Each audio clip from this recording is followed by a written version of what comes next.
and a quiz. 10 multiple choice questions. A, B, C, D. One answer is correct. That is mentioned below.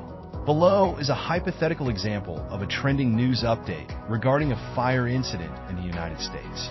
Since real-time data can change rapidly, and I do not have direct access to Google search results at this moment, this description and explanation reflect a typical scenario officials might describe when firefighters are strategizing how to access and attack a fire.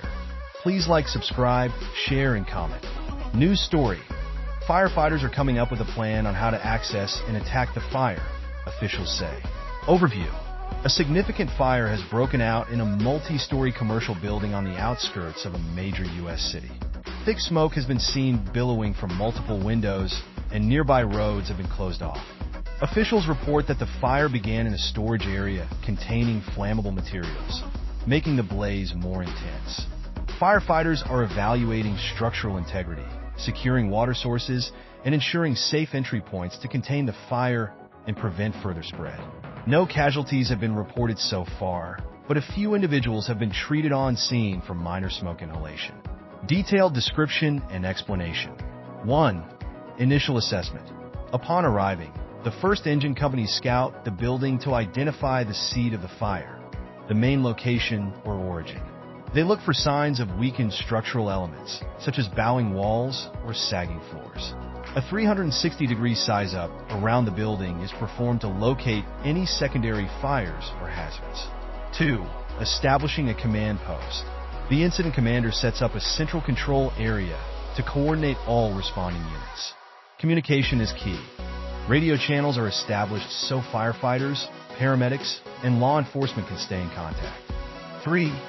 Access plan. Before entering, firefighters need to determine the safest access routes. They check for potential hazards, like downed power lines, locked doors, or blocked stairwells. Ventilation points, such as windows and rooftops, are identified to allow smoke and superheated gases to escape, improving visibility and temperature inside. 4. Attack strategy. Depending on the size of the fire, engine crews use hoses of varying diameters, often connecting to nearby hydrants for a continuous water supply. The method of attack can be offensive, directly fighting the fire inside the building, or defensive, containing it from the outside if it's too dangerous to enter. Special foam agents might be used if the fire involves certain chemicals or flammable liquids. 5. Safety measures and evacuation. Safety officers monitor conditions to ensure no flashovers, collapses, or backdrafts occur. Nearby buildings are evacuated if there's a risk of fire spread.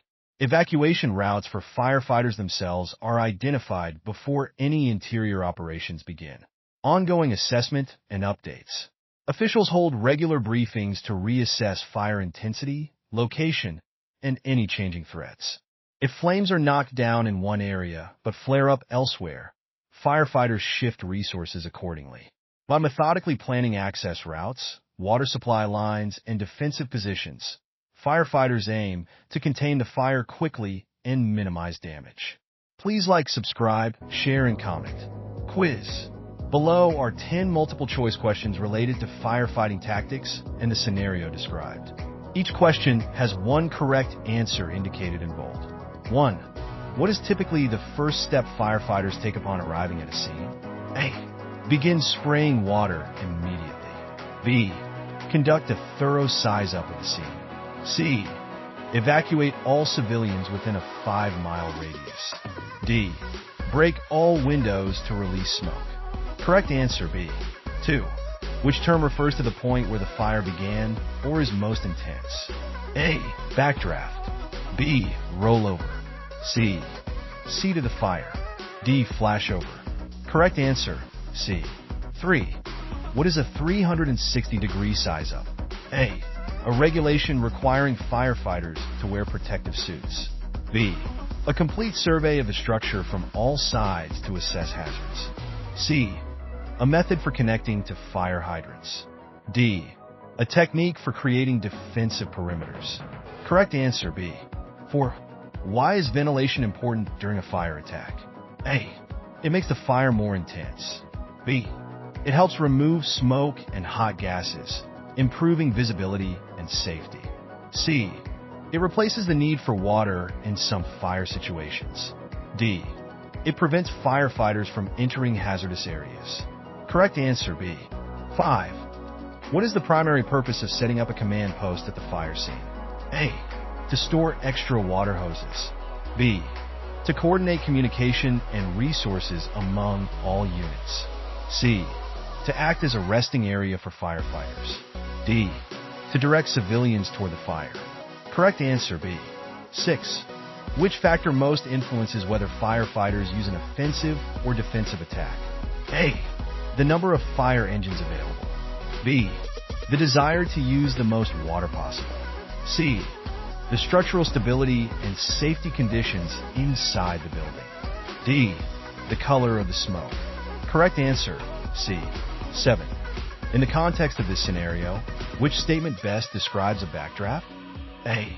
A sudden introduction of oxygen into a confined space with smoldering fire, causing an explosive event.